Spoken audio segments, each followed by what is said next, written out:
Hey, folks, welcome back to the Profitable Sheep and Goat Production Podcast. Matt and I are back today, and today we have a guest, Andy Alexander from Alexander Sheep Farm in the Finger Lakes region of New York. Andy is the production-oriented producer that we learned about, and we said, hey, we need to get this guy on the podcast and hear a little bit about his operation. So we have him along with us today. But before we get started, we'd like to talk a little bit about the upcoming sale Matt has at his farm there, Glenbrook Farms in Leola, Pennsylvania. So, Matt, why don't you just go ahead and tell us a little bit about what you got going on there? Give us the dates and a little rundown. I think you have a morning full of educational topics planned there, like usual. Yeah, so the sale and the main part of the educational topics is July the 19th. Something new that we're gonna have this year is Friday night, the evening before, so July 18th. We're gonna do a little bit from 6 to 9. We'll have a little bit of networking time. The sale animals will be penned. People can check them out if they want to.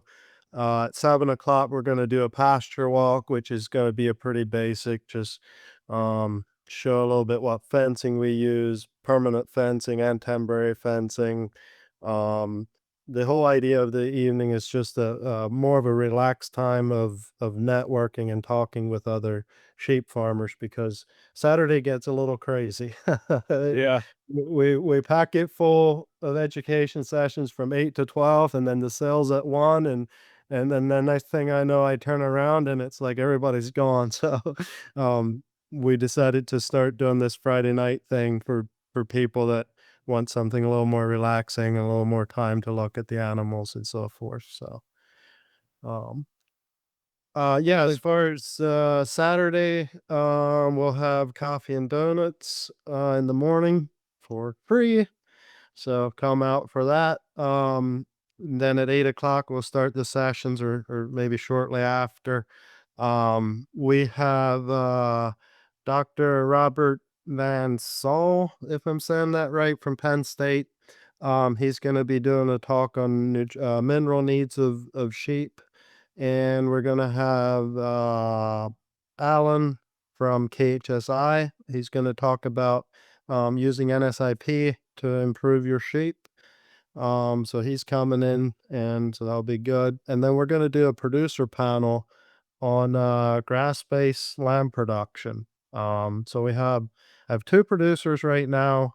Well, there's two brothers that work together, so I guess I've three, but I was still hoping for another producer for that panel. But yeah, that'll just be a discussion on grass finishing lamb, more low input type system for people that are interested in that.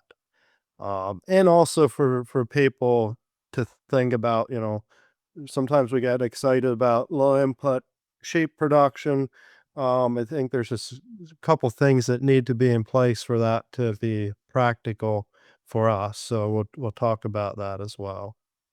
But yeah, that's pretty well the education sessions. We'll have a food truck there for lunch, so you can buy lunch there, and then we'll get into the sale. And we're gonna be selling about 20 to 25 Katahdin rams. Some of those will be yearlings born last spring. Some of them will be fall born, and some of them were born this spring. They'll be about 5 months old or so, but ready for breeding this fall. We'll sell some Katahdin ewes. We'll sell some Dorper rams. There again, we have some yearlings, some fallborns, some springborns, and we'll sell some Dorper ewes. We have about 20 Dorper ewes we're going to be selling. Um, and we'll be The, selling two Texel rams as well. the And then ewes you're selling, did you say yeah, you're selling a group of ewes? uh, for the Katahdins, there's a number of those are sold as single lots. The Redchester, the better quality stuff is sold as single lots. And then we have a small group of commercial Katahdins. On the Dorpers, there's two registered ewes we're selling. But then we're also selling a group of 18 commercial Dorper ewes. Gotcha. Uh, yeah. And then we also have a couple groups of consignment ewes. Those are primarily Katahdin, some Katahdin Dorper crosses, all sired by our rams. So Mhm. we have about, oh, 60, 70 consignment ewes, I believe, something like that. Okay. So yeah, should be a good sale. We have some really good rams. Especially our Katahdins. We have a really good listing of rams this year, so I'm really excited about that. Some really high EBVing maternal trait rams. So I don't know if I'm look you've got I'm to look looking at the catalog at all that I send you, Liam. I was at Horse Progress Days this past weekend, and leading up to that, it was pretty crazy trying to get equipment ready to go. But I did look over some earlier today, Yeah. and yeah, there's a couple nice Rams on there. Yeah. So yeah, if anybody's interested in that, they can reach out to me. They can call or text me at 717-419-1980, or they can go to our website, which is Glenbrook Farm .com, I think, or dot online. I don't know. If you search Glenbrook Sheep Farm, it should come up. It's Uh out online. It's out online. dot online. Yeah. Um and we have a catalog we can send out. I'll be going out to the Katahdin Expo in Western Indiana, I think it is. It's Evansville, Uh, Indiana. okay. So if anybody needs delivery out through the, Ohio, Indiana, even something a little out of our way, we can arrange that. So Um, we will also the auction itself will also be online on cowbuyer.com, so you can watch online and you can bid online as well as in person, or we always have people that leave phone bids and things like that too. So should be a So should be a good time. so there you go, folks. If you need some new genetics, check it out. So much for talking about the Katahdins and sheep sales. We'll get back to our interview with Andy Alexander. So Andy, glad to have you here today, and looking forward to hearing some about your operation there. Well, thank you for having me. So Well, Andy, why don't you can you give us a little introduction into who you are, maybe how you got started in sheep, and where a little bit about where you're from? okay. Well, we're located right in the center of the Finger Lakes region of New York State. Um, and um, we're trying to become the source of sheep that are adapted to perform in like a low overhead, low input, low labor situations, and have sheep that are adapted to the Northeast. Our sheep are outwintered, and we lamb on pasture, and we're using a lot of regenerative grazing practices. Our main flock is North Country Cheviots, and then we are have another line which are called Scottish halfbreds, which are um, putting a border Leicester tup onto the Cheviot ewes to produce these halfbreds, and they show a lot of hybrid vigor and maybe a little bit higher lambing percentage and a little bit more milk than the North Country Cheviots. Gotcha. So on your website, I saw something called a Scottish Hill type sheep. Yeah, we are not like show ring oriented at all. We are basically a commercial operation, and so we're not chasing purple ribbons. Um, Most of our ram lambs go to New Holland, and then our females are sold to commercial operations as replacements. We have quite a few repeat buyers that buy our females each year. Anyway, um, where we What is tell me a little more about that Scottish Hill Oh, okay. genetics. Well, What's that well, mean? we just entered. We've had the North Country Cheviets for uh, many generations, and we were basically doing kind of a multiple sire line breeding program, and it got to where we thought we needed some outside genetics. And looking around at the purebred North Country Cheviot breeders, I couldn't find anyone that was raising animals under the commercial conditions that we expect ours to perform under.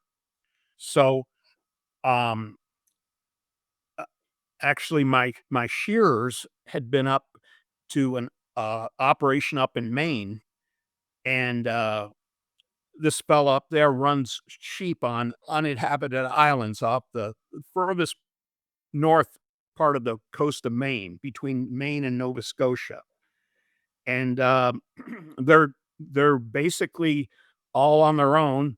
No day to day management.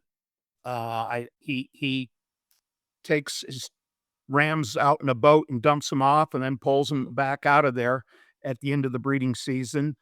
Um, they're born unassisted or not, Mm. and he docks tails and shears them once a year, and rounds up the lambs to take to the sale.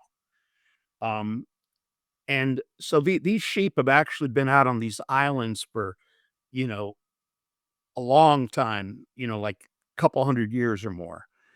And he's kind of taken his very best ewes and artificially inseminated them to imported hill type Cheviot, sires. There's really uh, at least two kinds of Cheviots over in the UK, and that they have the hill type and the park type. The park type is what you're more apt to see here in this country with purebred breeders. They're taller, they're fancy, they're pretty. The hill sheep are shorter, um, thick, but they're very tough.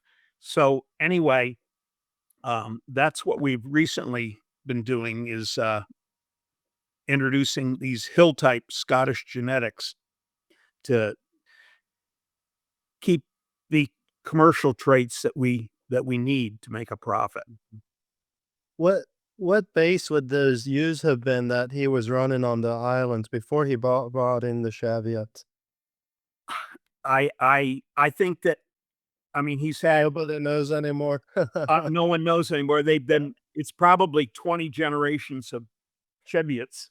Yeah, Uh, yeah, um, I do know that years ago the Canadian government imported, you know, a few thousand North Country Cheviots, okay. and those islands are right between Maine and Nova Scotia. So it's possible that some of those genetics kinda wandered across the border, Gotcha. which since there wasn't a border there, it's ocean. Sure, But sure. I don't know that. I Yeah, don't know that. yeah, It just sounds like a good way to try to get something back and forth. Yeah. So, yeah, I mean, this guy, he hauls his, you know, lambs and stuff on his son-in-law's lobster boat. huh, And those sheep, I mean, they don't get fed. They're out there year round. The tide brings in seaweed twice a day. They run down on the rocks and grab what they can. Uh, they get they get all never their been kelp. never been wormed, never been vaccinated. Yeah, So anyway, that was the kind of toughness that I was looking for. Um, and you know, how the I felt that the genetics offered by the purebred show ring type people would not get done what I needed. how have those worked out for you? Well, it's pretty early to say. I just had our first lambs born here this spring from that, so Okay. I'll be waiting to see how those females develop and everything. So I really can't say, but um, Mhm. we have high hopes for them. Yeah. Yeah. You should, yeah, definitely get good hybrid vigor, like you were saying, with having that isolated of a gene pool. So Right, right. yeah, yeah. So what what drew you to the Cheviots? Um, Well, uh, Leon, before or and Andy, before we get into that, what if you give us a little more background on how you got into sheep and how long you've been raising sheep? okay, How well, did you get into I can combine that. okay. sure. Um, I was a purebred Simmental cattle breeder, and we were showing cattle around the country pretty successfully, but, I went broke doing it. Uh, and about the time, I gave up on the cattle business, I inherited my parents' flock of purebred Suffolks, and they were in Vermont, and so they moved the Suffolks out to me here in, the Finger Lakes, and, I struggled with them for quite a while. Um, you know, my idea was to be selling rams, terminal meat type rams to commercial breeders. I wasn't selling enough of them to justify keeping like, 100, 300 pound ewes out there. Yep. Uh, the market has changed here in the East to where like 80-pound lambs are what are bringing the premium, not 150-pound lambs. You were almost raising back to doing Simmentals again, huh? Yeah, that I didn't learn my lesson with the Simmentals. I had to try it again with Suffolks. So so anyway, the other thing was, there's nothing that grows faster than a Suffolk, Yep. but there's nothing that's slower to get started.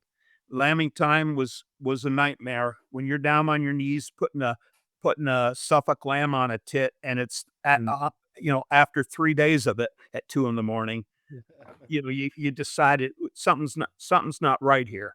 Yep. So uh, I eventually got rid of the Suffolks and then started with the Cheviets, and my labor went way, way, way, way down. Just Mhm. they do it on their own. In fact, a lot of times I think maybe I'm interfering too much, even out on the pasture. Yeah. Um, I might do just as well if I never went out there. Yeah. Yeah. Yep. Like they're out on the islands, right? Sure, sure. What kind of lambing percentages are you getting out of your suffix? The Suffolks or the Cheviets. Oh, sorry, the Cheviets, the Yeah. Cheviets, yeah. Um, we're getting about 150%. Okay. Um, it's not, real impressive, but Mm, um, and I'm trying to increase that a little bit, but I also really want to avoid triplets. yeah, Um, yeah, in a those extra lambs are not free. yeah, Um, you know, there's ewes that can handle triplets on pasture, mm, but not too many. yeah, You usually end up with, like 3 mediocre lambs instead of 2 good lambs, yeah, has been my experience. And I'm making them do it on forage. mm, So, um, I really think that, um, it'd be ideal to have a 200% lamb crop, but that means every ewe having twins, not yeah, not some having singles and some having triplets. yeah, But that's pretty tough to accomplish, yeah, especially the heritability of twinning is pretty low. yeah, It's mainly based on nutrition. yeah. Yeah, Like, and w in order are you I was just finishing gonna lambs on grass? What I do is if I have lots of grass, I'll leave the ram lambs on grass mm, up to a point, but then I'll finish them the last, say, 60 days. I'll put them on feed before I ship them. Um, I don't have unlimited grass, so I prefer to save that for my females. Sure. Is what I'm doing. Um, and there's things too with grass lambs really shrink really bad when they're getting shipped, to a sale. Not just the shrink, but the yield is much lower too, just because you have this huge digestive system for handling grass, Yep. and the buyers know that. The buyers know that. Yeah, I know. When I got started with sheep, I was told the ethnic market buyers want grass lambs. They prefer grass lambs, but I found that not to be true. Yeah, they That's right. might maybe if I asked them, they would say, "Oh, yeah, that sounds great," but, what they were voting with in the sales rank was telling me otherwise, as grain lambs always bring higher prices. Well, I think years ago they were really looking for, like, lambs that were really unfinished, that were pretty lean. Mm. And then there were times when they just couldn't get them and they had to take fat lambs. And I think they just said, "Hey, these taste a little better. These a little more juicy and tender." So now I think that they've kind of raised their standards on what they want. Okay. That makes sense. That makes sense why, back it's been a while that I've been raising sheep. That was maybe when the trend was starting to shift a little bit more towards the grain finish lambs. Right. Right. Yeah. Hmm. Interesting. But we are basically, a grass oriented operation, but I don't think it's a sin to feed, corn Yep. when, for instance, if I'm trying to stretch out my hay, um, and this last winter I was buying corn for $160 a ton for Yep. shell corn, and hay was $200 a ton. Well, you figure out your price per pound of TDN and price per pound of protein, and the corn wins. Yep. Yep. Well, that right there was something that I like when you and I talked, Andy, a couple weeks ago. When you said that, it depends on how it pencils out on your TDN, like that right there is something I think guys miss sometimes. Yeah. Well, yeah, let's talk about that a bit because that's something I run into a lot too. And sometimes it's where my price per, if a guy's buying in grain to finish his lambs, Mhm. he might be paying 300 or even 350 a ton for, a shelled corn ration, complete But with ration. with some soybean added and Yeah, yeah, yeah. aspect. So that kind of sounds kind of expensive when he might be able to buy 200 to $250 hay. But if you actually do the calculations on how much TDN is in that ton of shelled corn or grain ration compared to how much TDN is in the ton of dry hay, the shelled corn's probably going to come out ahead. Do you have a And not formula? only that, but that feed trough that you put the shell corn in will be totally empty, Yeah, and that hay manger will be full of stems that you paid for. yeah, yeah. Do you have a formula or spreadsheet or something you use to figure that out? Or, I mean, you can pencil it out on paper. Well, I just kinda go seat of the pants, on figuring it out. If shell corn was up to, $300 a ton, then hay would look a lot more attractive. Yeah, yeah, yeah. There is, just for our listeners, there is also, Maryland Small Rumen has a spreadsheet on their website that you can download, and you just plug your numbers in there, what you're paying, what the value of the hay is, like, the TDN, the protein, and it'll break out your cost per unit of protein and per unit of TDN. I've found that really helpful, Oh, yeah. in Yeah, trying to absolutely. figure You'll things have like to check that, that so out. yeah, yeah. The other thing is our ewe lambs, we breed them to lamb on grass at 12 months of age. And, it's a race to get them big enough. Yep. And so I'd rather spend a little money on grain for them to get them big enough to lamb at 12 months than to feed them an entire another year before I get a paycheck. Yeah. Yeah. So So, when do you start feeding? Maybe now's when we should talk. We talked Matt about him going through a calendar year.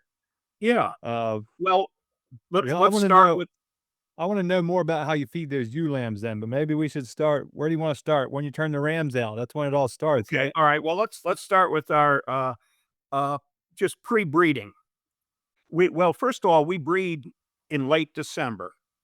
And the idea is that we're going to be lambing in the second half of May that way. The weather, we have plenty of grass at that point, and the weather normally is pretty good. This year was tough. We had a lot of 40 degrees and rain in May, but typically the weather's pretty good, and we do have plenty of grass at that time. The other thing is that um, when we go to market lambs, uh, we ship most of our lambs that are going for slaughter to New Holland, and um, the prices are typically pretty low through the fall and into the when everybody's running out of grass and dumping their lambs. And then as you get into December, January, and even into February, the prices are way up usually. So the later you can sell your lambs, the better, I think, to hit the peak markets. Um, and so that's having lambs born in May rather than being born in March gives us the ability to get them there without, our lambs are generally too heavy for what they really want, like in January, February. But there's so few lambs coming in. Instead of having 5,000 coming that day, they might only have 1,800. So they still have to take the heavy ones and fight over them. So that works out well for us. But if we had, they would be just way too big if we were lambing any earlier. Plus, like I say, we don't have the grass that time. When you're feeding a lactating ewe, uh, stored feed, it costs a lot of money. Yep. And facilities. We're a low overhead operation. You're lambing on pasture. Yeah, we don't have barn space to lamb in a barn anyway. And I doubt that ewes could pay for a barn. Yeah. So those you're hanging on to those lambs. They're lambing the end of May, and you're selling them after Christmas, basically. Right, right. Sometimes we watch the market and decide when to pull the trigger. Yeah. Um, you know, Christmas, yeah, there's demand for lambs at Christmas, but everybody knows that. So sometimes they get flooded, just like Easter. Everybody thinks, well, you should be selling your lambs at Easter. Well, that's what everybody does. Yeah. And I still have never sold lambs for Easter. uh Yeah. well, anyway, yeah, so we don't push our lambs uh very hard, the ram lambs. They're on grass up until the last like 60 days. Um, just it goes against everything I've ever known about livestock production. Uh, you know, uh, usually that if you think about intake over maintenance, the fewer number of days that you can have them on feed, and the more you can get them to gain each day, the quicker you can get them out the door, the more money you make. Yeah.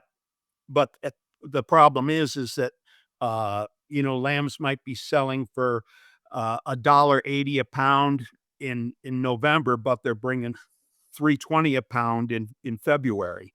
So we're kind of working against the market. Yeah. So what is That's that? actually we lamb a group in May as well as other times of the year, and I'm actually looking at doing that this year. of growing those lambs out slower and basically holding them over to market in January and February. Right. Yeah, that's a stretch for me because we're usually marketing 100-pound lamb at about 4-month old. So to think of Sure. stretching it out that far, but it's still I'm probably guaranteed $100 a head more in February than if I'm marketing those lambs in September, October, whatever it would be. So Yeah, it's crazy. It goes against everything yeah, you would think about with feeding livestock uh, for market.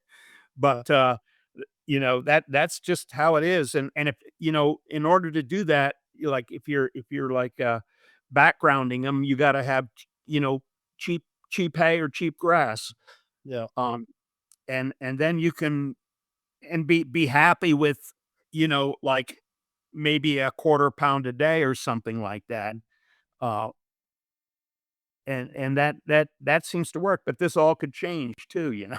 yeah, Yeah. What's happening is, most of the lambs are going to the ethnic market, mainly Muslim, and, some of these holidays are moving backwards like mhm, 2 weeks each year. yeah, So, you know, in a few years, Ramadan will be early in the winter or late fall, and so our whole breeding program might have to change to accommodate that. yeah, yeah. But you have some room to move yet where you can still, if the holidays get earlier, you can just feed your lambs a little faster and Sure. just Yeah. let them there. Yeah, Yeah. yeah. Yeah, like I say, you would probably wanna be weaning them early and putting them on feed if you've gotta sell them in October. Well, I think though, once that Ramadan holiday and the Eid holiday, Muslim holiday, once they get into October, I don't know how much benefit it'll be to target those markets anymore because everybody has lambs to sell that time of Sure. year anyway. Yeah, They're still that's gonna that need that's lambs in what everybody January and knows. February. They run out of grass and dump their lambs. So, yeah. Or as their lambs are dying of worms, they get them on the truck while they're still alive. Wow. So I'm curious, what you don't wean then probably? Yeah, we do. When do you When wean? we wean, well, I'll tell you a little about the way we wean is, we do a fence line weeding, and, what we do is we pen the ewes and and put the lambs out on a paddock, a grass paddock outside of our dry lot, and, we put the ewes on fair to poor quality hay, to dry them up, and, the first day, those lambs will be standing by the fence, and, they'll be grazing a little bit, and then by the second day, they're leaving the fence and going out and grazing, and then maybe come back and stand by the fence. By third or fourth day, they're waiting for me to move the fence, open up for another break there, and they just run through, and they don't seem to miss their mothers at all. Mhm. So, um,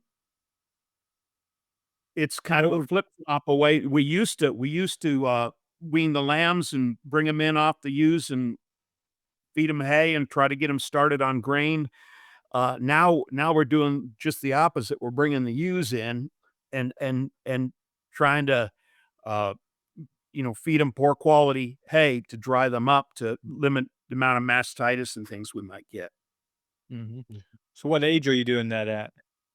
Um, it really depends on my grass inventory.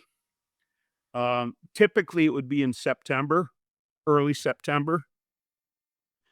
Um, if we're having a drought, I'll do it in August. Sure. So you're at 120 days probably ish Yeah, into May, June, July, August. Yeah, close to 4 months, somewhere in there, three and a right. half months. Mhm. And what do you think your lambs are hitting weight wise by then? Oh, you know, there's quite a range. If it's a Sure. single ram lamb versus a triplet ewe lamb, there, Yeah. But I would say on average, we're looking at, probably 75 pounds. Mhm. Yeah. And then when you're shipping in February, what do you hope they are? Well, um, you know, the price starts to drop off once you get up over 100 pounds. Right. And a lot of mine are gonna be 120.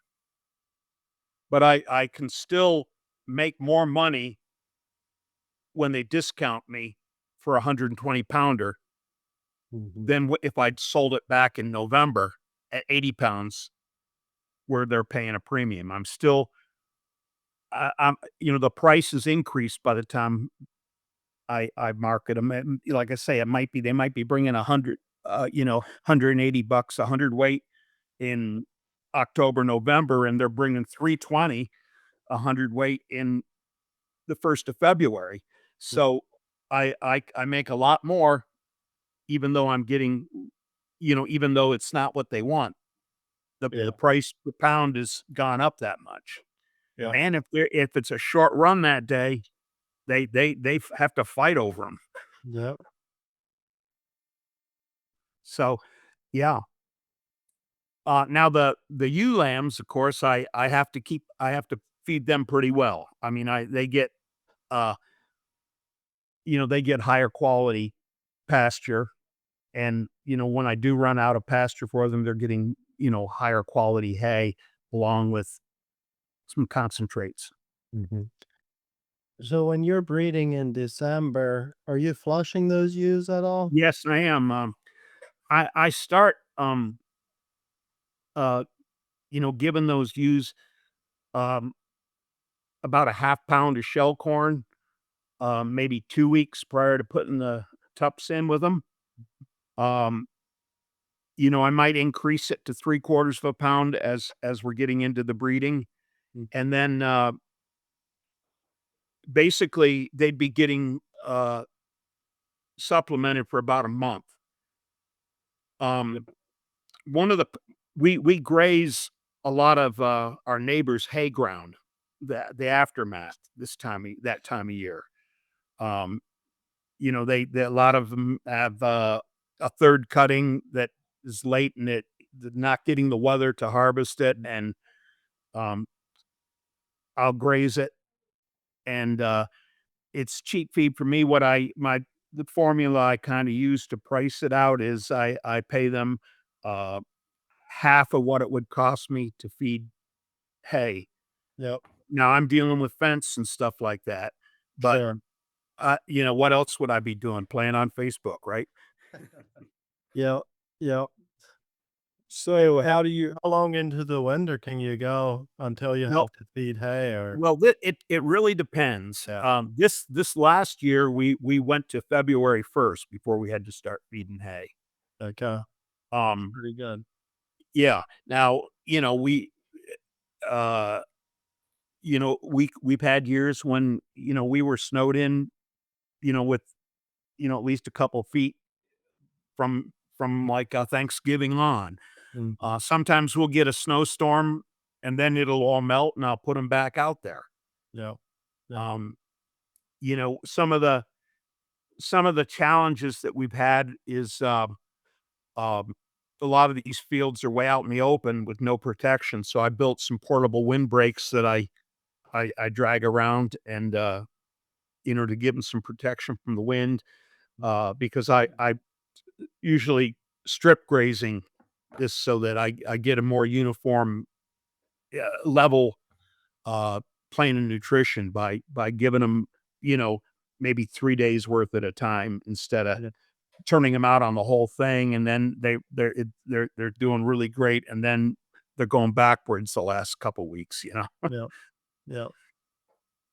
so what One And one of the issue one of the issues that we run into is that, um, our ewes are getting too fat on grass prior to mhm. flushing, so we're not getting the good flushing effect. I mean, I'm starting with fat ewes and then start feeding them corn to flush them, and I don't think we're really getting the flushing effect, but, um, the grass is available that time of year. Yeah. Yeah. And they say that, fat on a used back is like money in the bank, right? Yeah, it's Yeah. that's That once is you a lose them, challenge. once they lamb, you can't hardly get it back. Like you can't Right. take them gain weight once they're lactating. Usually, No, it's no, tough to. no, you can't. Yeah. Yeah. Yeah, what so typically, um, the first trimester of gestation, uh, they're getting uh, they're either grazing, like this year, up until February, or we're feeding, decent quality hay.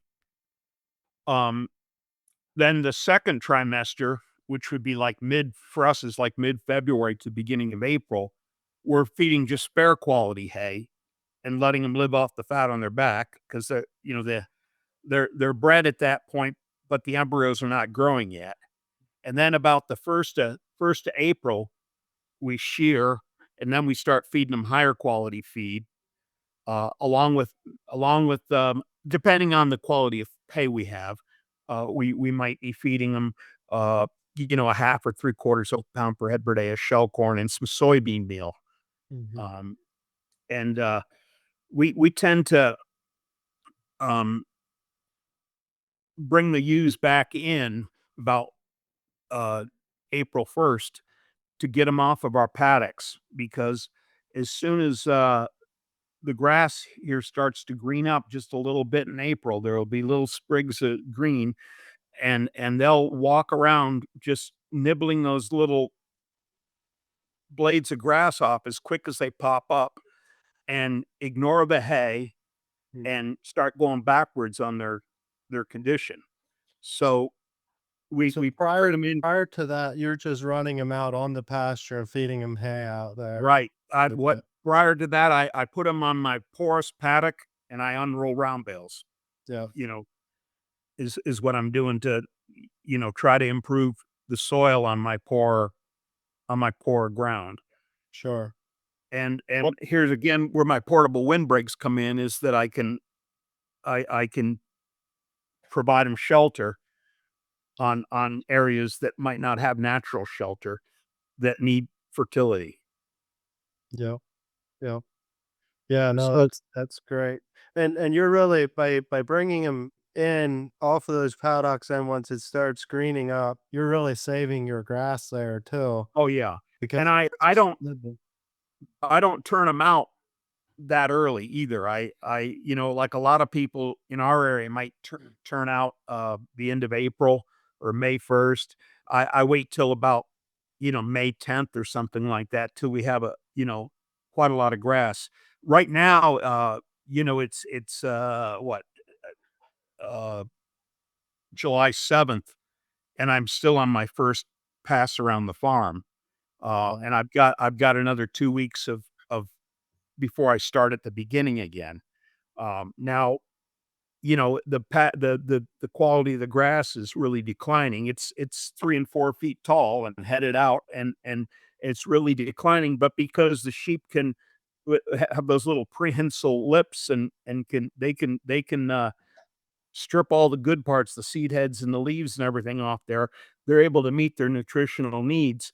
Uh, but and then they're trampling the stems and they trample a lot of grass. They're trampling right now more than they probably eat. But yeah, that's the grass isn't wasted. That's protecting the soil and going to feed all the microorganisms and the worms and you know and it kind of shields the soil from the sun so it doesn't get that hot so it and then holds the moisture. So it's difficult to look at the amount of trampling that's going on. yeah. But but if you just stay the course, you know for every blade of grass you lose, 2 more will pop back up. Yeah, yeah, Isn't it crazy how fast it starts shooting up through that mat? Yeah, it is. yeah. It's wild. It is. So you're rotating him through. What indicator do you use to know that, okay, it's time to move to the next paddock, and how often are those moves for you? Well, well, when I start, uh, grazing them, we're lambing. Yeah. So I'm doing what would be called drift lambing, Yeah. and I'm at that point, I'm moving them twice a day. And not so much to manage the grass, but, um, I go out and let the ewes that haven't lambed yet will come through, all basically, well, I drop the fence. I have a half piece of culvert pipe, plastic culvert pipe that I just, lower the fence and drop that on there, and they know that's the bridge where they jump across. Yeah. Uh, and the ewes that have not lambed yet will take off there, and any ewes that have lambed within the last 12 hours, they'll stay back with their lambs. Now, if I was doing it once a day, I'd have ewes with their lambs following them, and it would be harder to keep them sorted out. Mhm. Um, and I don't go for high utilization at this point. Um, you if a ewe has to be able to have enough grass to eat right around where she lambed for Mhm. 12 hours or so. If she has to go searching for food, and they're um fairly stocked fairly heavily in this, they'll lose their lamb. Yeah. So that's what I do. Moving those ewes forward twice a day, leaving the whatever's been born in the last 12 hours stays in that paddock, and then the paddock behind that would be all the ewes that have lambed. Okay. So the newborn lambs stay with their mothers, and Yeah. there's usually, we're lambing typically a couple hundred ewes. So there might be half dozen or 10 pairs in there. They can keep track of them. Yeah. And then after 12 hours, we move the group that's already lambed forward to mix them with them. And then we're moving the next bunch ahead. Okay. Yep. Yep. So, yeah, so you always have a group out ahead that hasn't landed yet. Right. It Alright. requires really, um, at least 3 fences, 3 Yeah. temporary fences to do this. And Yeah. and and then we're moving the back fence up, and we're trying to keep sheep, have no sheep on there for longer than 3 days, so that Okay. the group that's already lambed, I want them moved forward before 3 days are up, because 'cause we're Yeah. trying to you know, we're managing 2 things. We're managing for grass and we're managing for barber pole. Yeah. Yeah. And that and sometimes it's more important to manage for the barber pole than to get the high utilization on the grass and that type of thing. Mhm. So, we're really trying to limit how much drenching we do.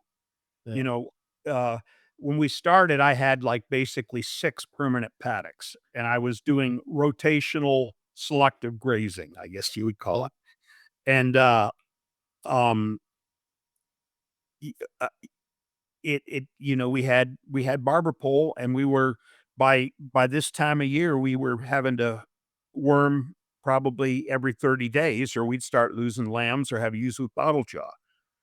Now, they haven't been wormed since last August, Mhm. and they haven't really been exposed to any larvae by the way we're grazing right now. We're gonna be going back on what we started with, the first paddock, we're gonna be going back to in a couple of weeks, and, that's already, you know, 2 feet high. So, between the time that those larvae had time to die and the height of the grass, given that the larvae don't usually climb much higher than 4 inches, um, they'll be picking up some larvae, but not enough that we're gonna have to be Mhm. deworming every 30 days. Mhm. We might worm once, Mhm. Yeah. Yeah. maybe Uh, clean up the lambs when they go in the dry lot to get yeah. fed. Yeah, I really like your style of drift lambing. Most people that do the drift lambing just kind of move the back fence up slower, but still maintain everybody in a group. I like how you're doing it because you get them split out in a separate group. Then, and you could just continue that way the whole way through lambing, or do you at some point take those ewes that all lambed and say, okay, these are my Yeah. bigger, earlier born lambs. We're gonna put them in a separate flock, or No, I try to keep everybody in one mob, just as much as possible. yeah, makes it What I do is, as I get to after I've gone through, you know, lambing, when I'm, you know, 3/4 of the way through lambing, I'll say, "Heck with this," and stop the drifting, and, the handful of ewes that haven't lambed yet, you just have to lamb in a big group. gotcha. Yeah. And by that time, there's not that many that are lambing anymore, probably. Right, right, And some of your problems that would happen if you had a bunch lambing are gone. right, Yeah. right. Mhm. Yeah. Hmm. Yeah, that's interesting. Do you But the so do the you the key is moving them every 12 hours. I've talked to people that have, that have tried it, that I've kinda been helping, and if you don't if you think you're gonna move them every 2 days, you're not gonna be able to sort them as they come through. Mhm.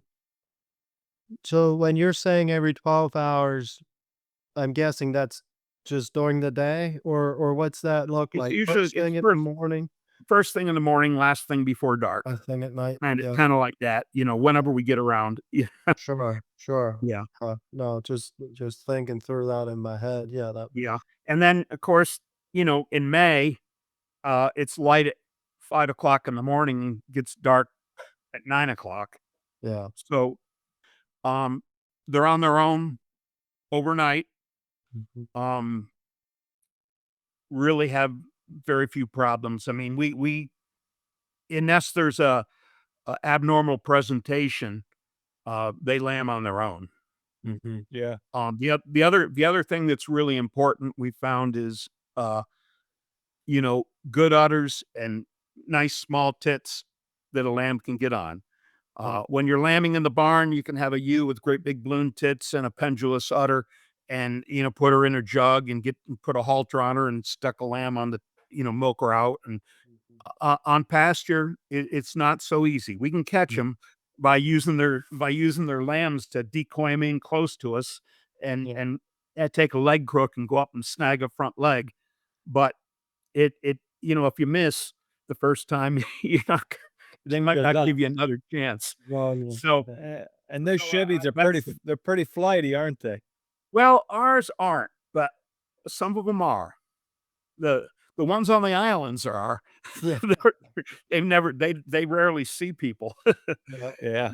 But, ours, because they're in this mob grazing, you know, we can They're usually walk good amongst handled. them all the time, Yeah. and um, the half breds are, like, too friendly. You'll be standing there, they'll come up and start chewing on you, they'll grab hold of your pants and start and I mean, um, and they've kinda taught the Cheviets to be that way. Yeah. Right. Are you using poly wire or what are you using? I'm using poly braid. Mhm. Okay. Yeah. Yeah, Yeah. with the 6 stainless and 3 copper filaments in it. Okay. Yeah. And So you know what? that's the high conductivity one. Right, and the O'Brien step-in posts and, like, Ken Cove mini reels. Yep. Yeah. And I've just devised, an attachment to go on my drill that can wind up the mini reels. Okay. Okay. Oh, yeah. Well, Man, boy, just this afternoon I had a mess with a roll of wire. I use the Tailgate geared reels, the 3-to-1 Uh-huh. ratio reels, and well, we got it all entangled and I might have as much as, 18 mini reels out at one time, and the mini reels are like $15 a piece. Yeah. And the Terragates are a good geared reel is you're looking at $150 plus. And I'm using 3 strands. So it would run into quite a lot of money to Yeah. have, geared reels. Yeah. When you I have 2 of those little mini reels. I need to figure out a way to put a drill on them, I guess. You might have to send Yeah. me a picture of that. Okay, I can do that. when you you've been doing this for a little while, but when you started, did you have trouble with when you go to move those ewes that some of the ewes that just lambed leave their lambs and move ahead? Um, Or well, the older the ol the longer the time after lambing, the more apt they are to come running through. Now occasionally I'll have a ewe that'll, get caught up in the frenzy with the rest of the flock coming through you know, to a new break. And then within, she might eat a few mouthfuls of grass and realize she's missing something yeah, and come running back. yeah, Or the worst case is I take her lambs and lure her back over with using her lambs. But yeah, that is not a usual occurrence. yeah, Yeah. yeah.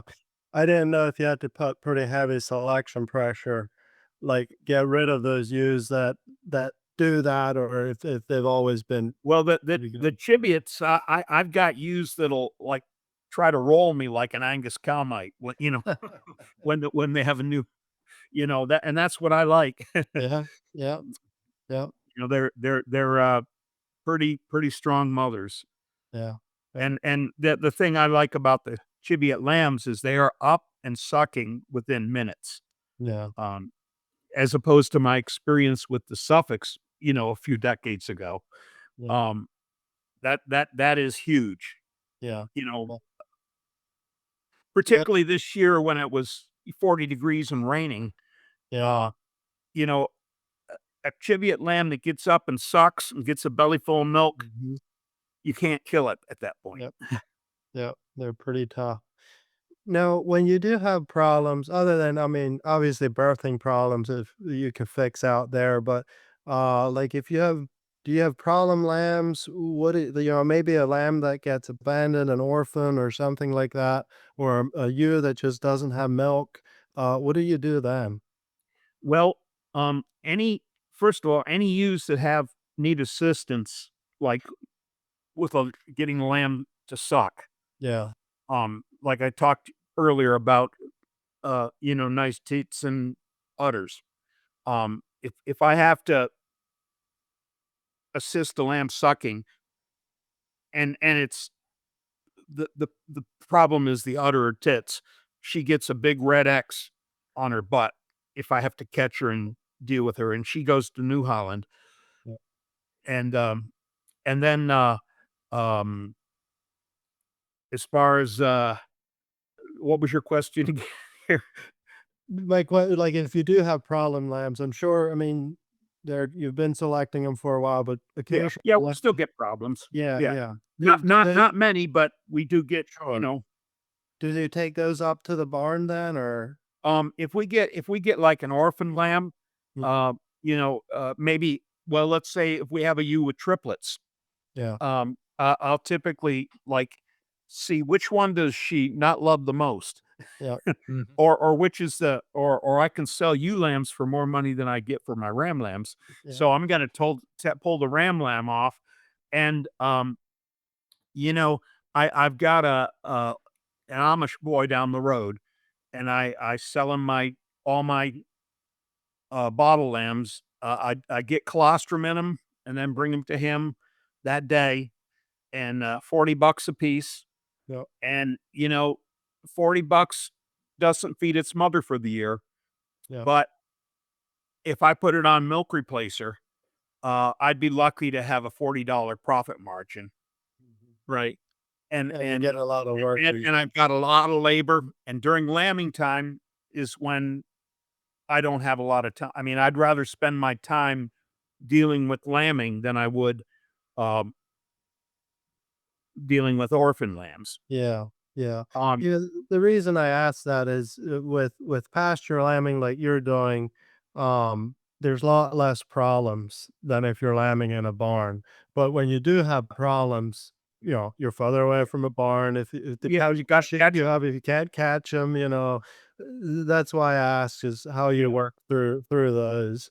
And I see some people that do pasture lambing, but then when they do have issues, they're spending way too much time on that one sheep that they have a problem Right. with, Well, which is you can spend 80% of your time on, like 20% of the sheep.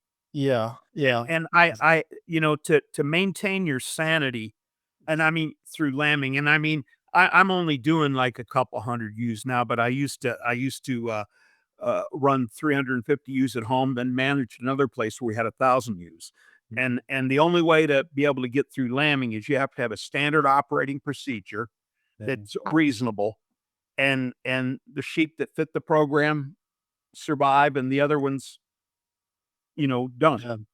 I mean, you have to. It's more important to what's do the most good for the whole group than get tied up with trying to get one lamb to, Yeah. suck and that kind of thing. Can we talk about that a little bit, about a standard operating procedure? Because I really like that idea, and I've been trying to do that more on our farm too, because like it's like, we're saying is too often I find myself, here's a lamb with a problem, and you spend half a day trying to just figure out what am I going to do about this problem. Where if you have a standard operating procedure, it's Right. this is what we do. There's Well, some what that are not gonna make it, and yeah, you're gonna have that regardless, but, we wanna get take everybody taken care of the best we can. yeah, you can't be be focused on one little problem, one lamb or something, and then lose 4 more because weren't paying attention to the main group. Yeah. So what our procedure is, like during lambing, like I say, we talked about the drift lambing thing, but um, use that when they lamb, I try to leave them alone for a few hours, and then by the time they're dried off, the lambs are dried off. Um, I go in and I'll first I dip navels. Even on pasture, I found that it pays to dip navels. If nothing else, it dries them up so that you don't have flies going after them or something, laying eggs. Mhm. Um, and then check eyes for entropia.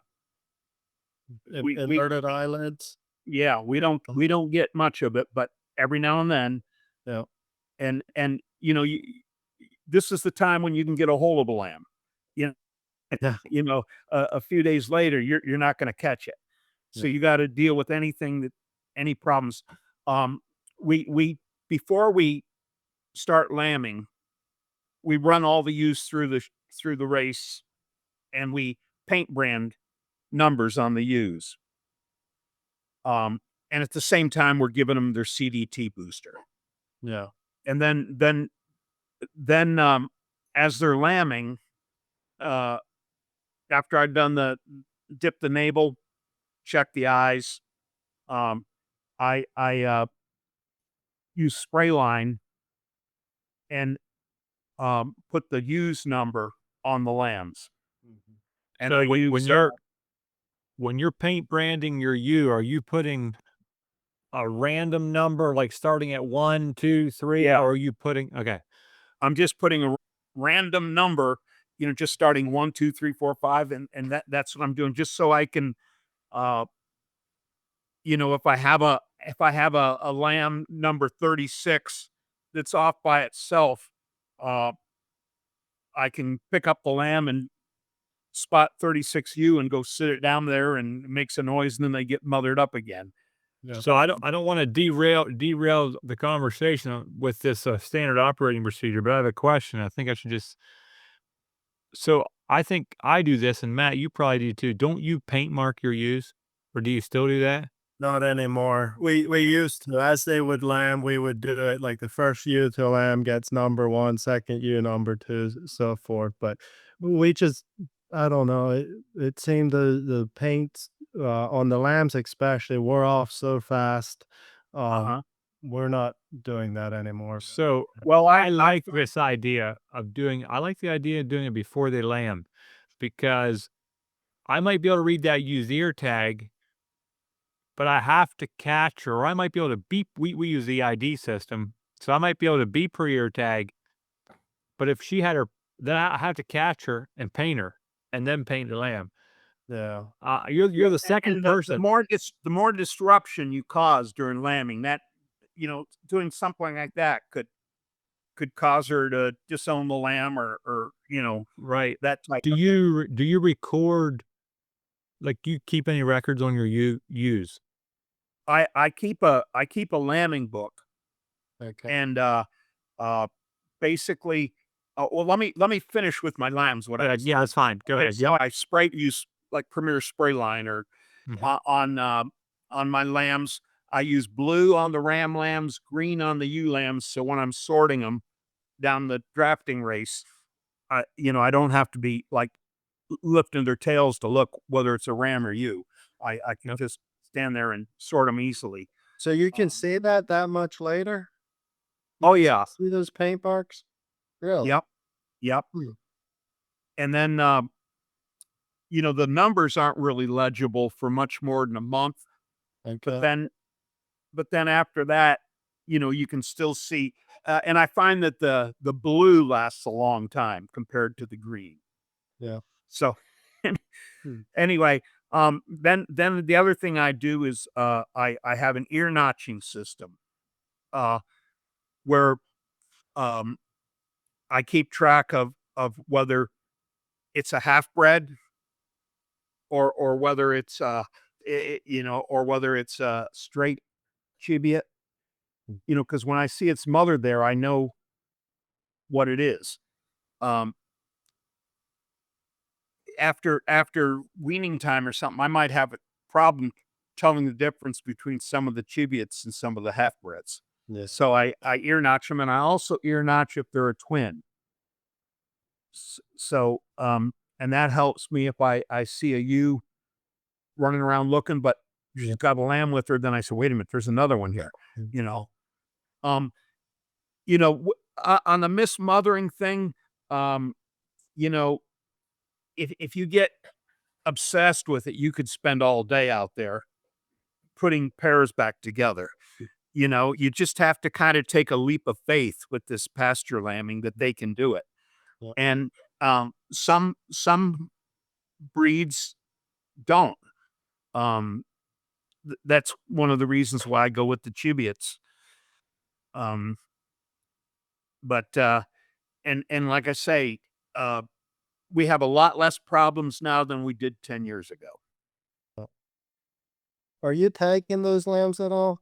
Nope. Just using We the don't word no, month? there's no ear tags in the ewes or the lambs. Okay. Yeah.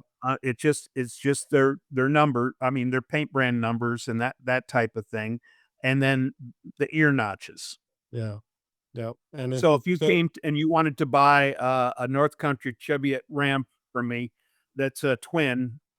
Okay, that one's got an ear notch for a twin, and it's got the ear notch in the lower right ear for means it's a North Country Cheviot Ram.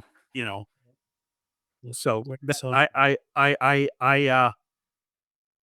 you know, over the long haul, I think probably it'd be a good idea keeping records.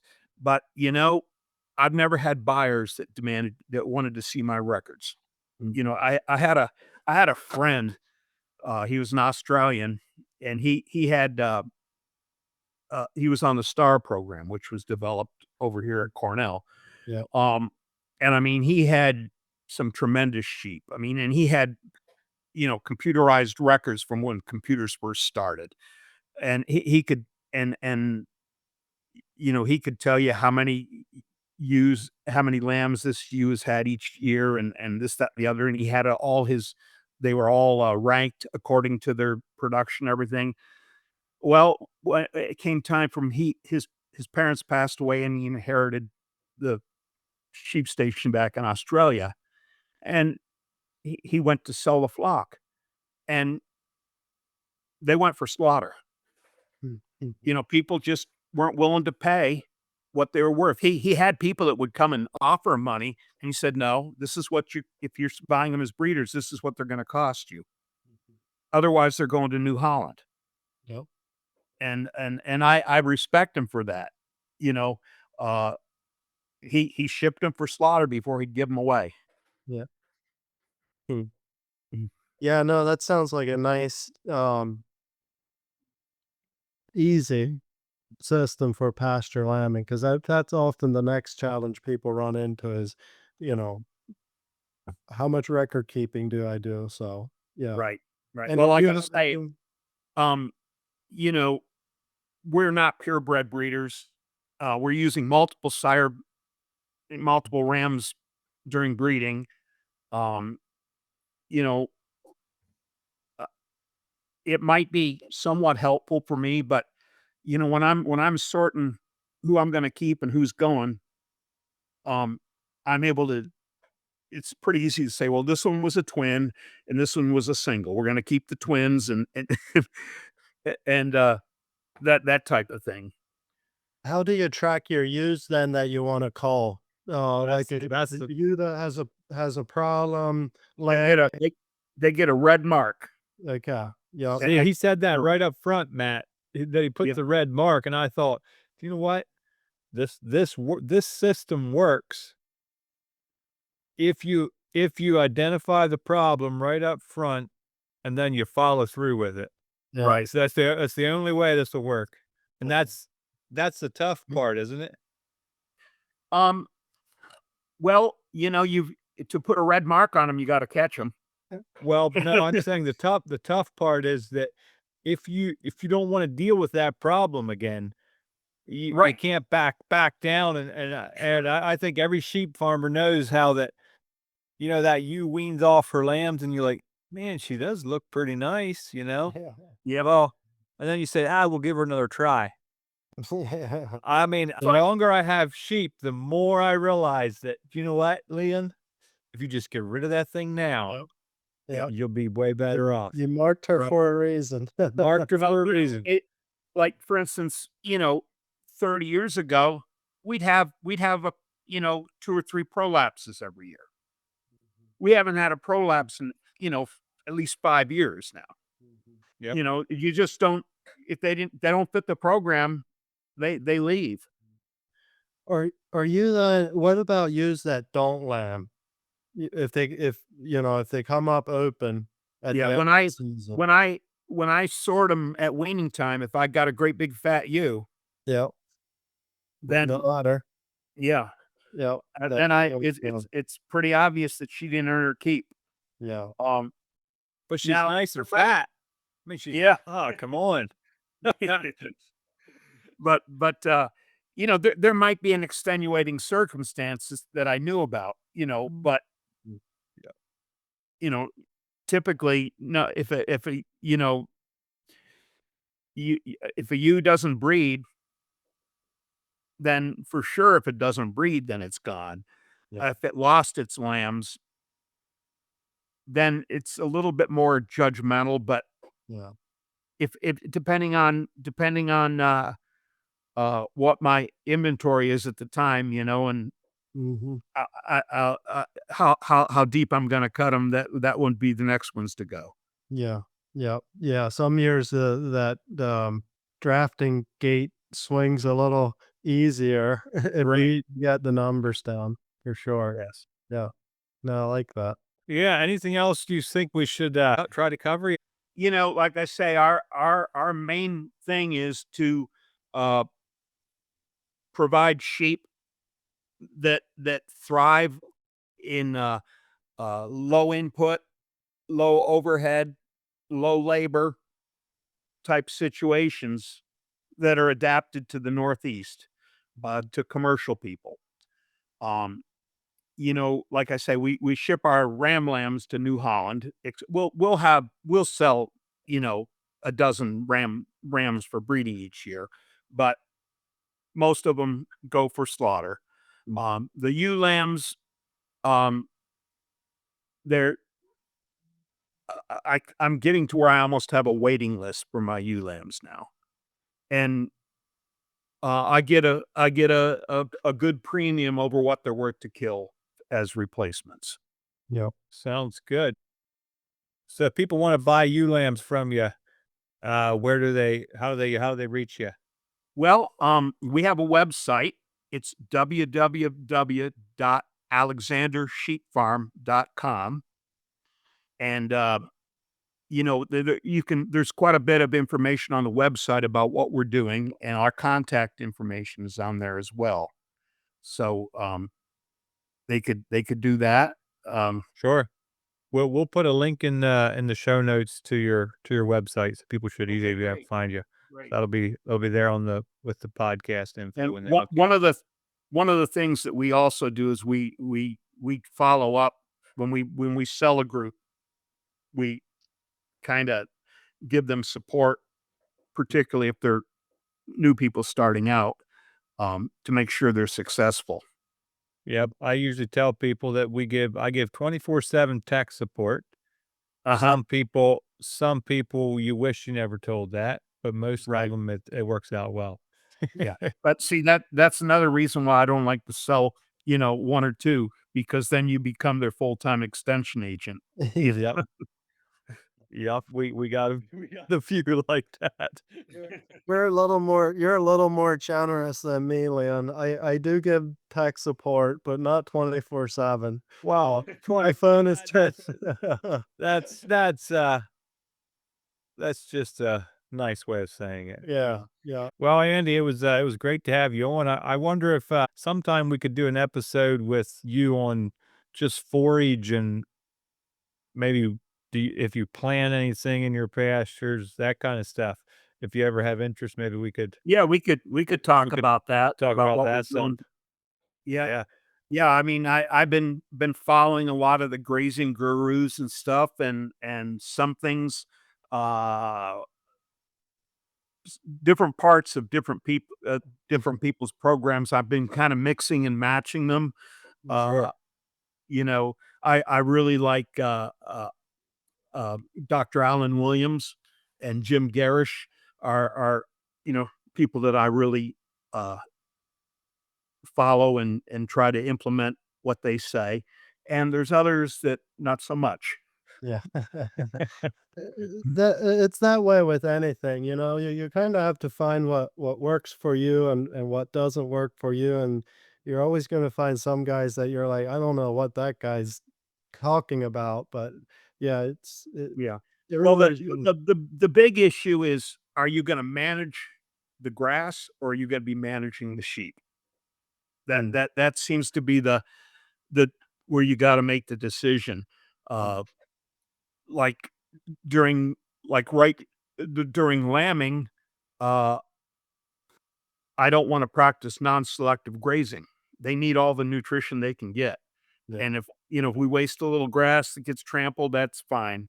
yeah, Um, Now, if I've got a bunch of dry ewes, then that's a different story. Then we can go for high utilization, high density type situations. yeah. Yep, Hey, very good. Thanks a lot for coming on, Andy. It was Okay, hey, I a very appreciate you having me on. It was a lot of fun. it yes. was. Thank you. Okay, take care. Bye. Once again, this is the Profitable Sheep and Goat Production Podcast, where it's more than just our hobby, it's our bread and butter. Thanks for listening, folks. Come back and join us as we converse with farmers and ranchers who are leaders in the industry, interview nutritionalists and veterinarians that can answer questions and offer valuable information. Got that sheep or goat question you'd like answers to, or something you'd like to hear discussion on? Give us a call at 717-310-3641. Select the option for Sheep and Goat Podcast questions and leave a detailed message, or send me an email at leon@lostcreekwholesale.net. Thanks, and see you next time.